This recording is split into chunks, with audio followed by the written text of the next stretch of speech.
আসসালামু আলাইকুম রহমতুল্লাহ। আপনাদের সামনে নতুন একটি ভিডিও নিয়ে হাজির হলাম। তো দেখতেই পারতেছেন আমি খামারের ভিতরে আছি এখন, পর্দা টর্দা সব ফালানো, কারণ বাইরে আপনার ঠান্ডা বাতাস চলতেছে। আর এটার লাইটটা অফ করা ছিল, অফ করা হয়েছে কারণ সারা রাত আপনার লাইটটা জ্বলছে, এখন খাবার পানি দেওয়া হয়েছে। তো একটু পর আপনার যখন রোদ উঠবে তখন এই পর্দাগুলো খুলে দেওয়া হবে। আর এখন মনে করেন ভিডিও করার কারণ ছিল, একজন ভাই আমাকে বলতেছিল যে ভাই আপনার খামারের মেনটেন কিভাবে করেন সেটা একটু দেখায়েন। তো ভাই আমার খামারের মেনটেনটা বেশিরভাগ হচ্ছে আমার আম্মু করে।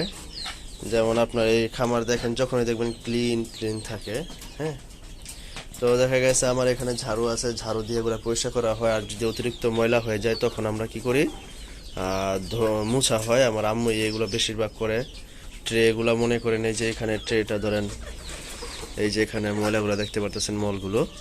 তো এগুলো আবার এই যে এখানে একটা টিনের মতন আছে, ওই যে ওইটা টিনের টুকরা, একটা ট্রেনের উপর আরেকটা ট্রে নিয়ে এভাবে পরিষ্কার করা হয়। আর একদিন পর পর পুরো ট্রে এগুলো ধোয়, বেশিরভাগই আম্মু করে। আমি তেমন এগুলোর ভিতর নাই, মানে নাই বলতে কি আমি ঘুম থেকে উঠে দেখি আম্মু এগুলো করে ফেলে। তো এই হচ্ছে গিয়ে আমার মনে করেন পরিষ্কারের ম্যানেজমেন্ট। আর আম্মু আছে দেখে আমি অনেক হেল্প পাই ওনার থেকে। যেমন আমি যখন না থাকি তখন হচ্ছে গিয়ে জাস্ট ওষুধটা বাকি থাকে, এছাড়া মনে করেন সব আম্মু করে ফেলে সকালবেলা ঘুম থেকে উঠে।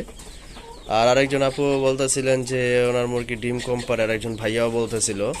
তো ডিম কম পারার কিছু কিছু কারণ আছে, যেমন আপনার এই যে আমার এখানে যে মুরগিগুলোর খাবার যে দেওয়া হয়েছে, যে দেখেন ওরা কিন্তু বড় বড়গুলা খাইছে, ছোট ছোটগুলা পড়ে রয়েছে। হ্যাঁ, তো এখানে লেয়ার লেয়ার ওয়ানের ভিতর সব থেকে গুরুত্বপূর্ণ বিষয় হচ্ছে আপনার এই যে গুঁড়াগুলা। হ্যাঁ, এই গুঁড়াগুলা ভিতরে সবগুলোর থেকে বেশি ভিটামিন থাকে, মানে ওদের যেটা দরকার ডিম পাড়ার জন্য সেটা থাকে।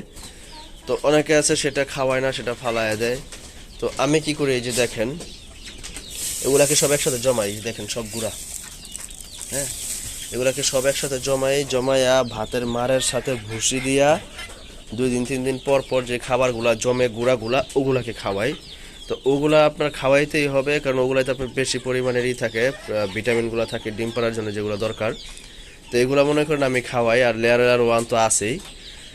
তো এইভাবেই মনে করেন ডিমের পার্সেন্টেজ আলহামদুলিল্লাহ আমার বাড়তেছে। তো এই যে মনে করেন আজকে আমি ডিম পাইছি কয়টা, ওইখানে দেখেন 9টা ডিম পাইছি। আরও মনে করেন এখান থেকে পারবে, ও পারবে একটা, তারপরে ওই যে দরবেশনি ও পারবে একটা, তারপরে হচ্ছে আপনার এই যে নিচের ও পারবে একটা, তারপর আজকে আবার 2টা চাম ডিম পাওয়া গেছে। মানে গতকালকে আলহামদুলিল্লাহ মুরগিকে ভ্যাকসিন করানো হয়েছে, H5H9 করানো হয়েছে। এরপর একটা বুস্টার আছে, এরপরে দিলে আলহামদুলিল্লাহ ওইটা দিলে সব কিছুই ঠিক।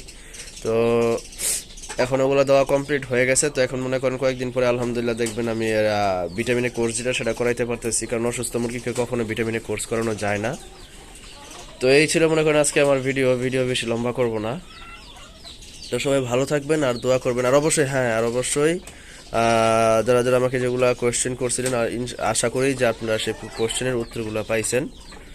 আর এগুলা যে আপনার মাইনা চলেন তাহলে আলহামদুলিল্লাহ আপনাদের ডিমের পার্সেন্টেজ বেশি হবে। আমি আলহামদুলিল্লাহ মনে করেন আমার এখান থেকে 19টা মুরগির থেকে আমার 2টা মুরগি বাদ, ধরেন এই যে এই মুরগিটা বাদ, এটার থেকে আমি কোনো কিছু আশা করি না।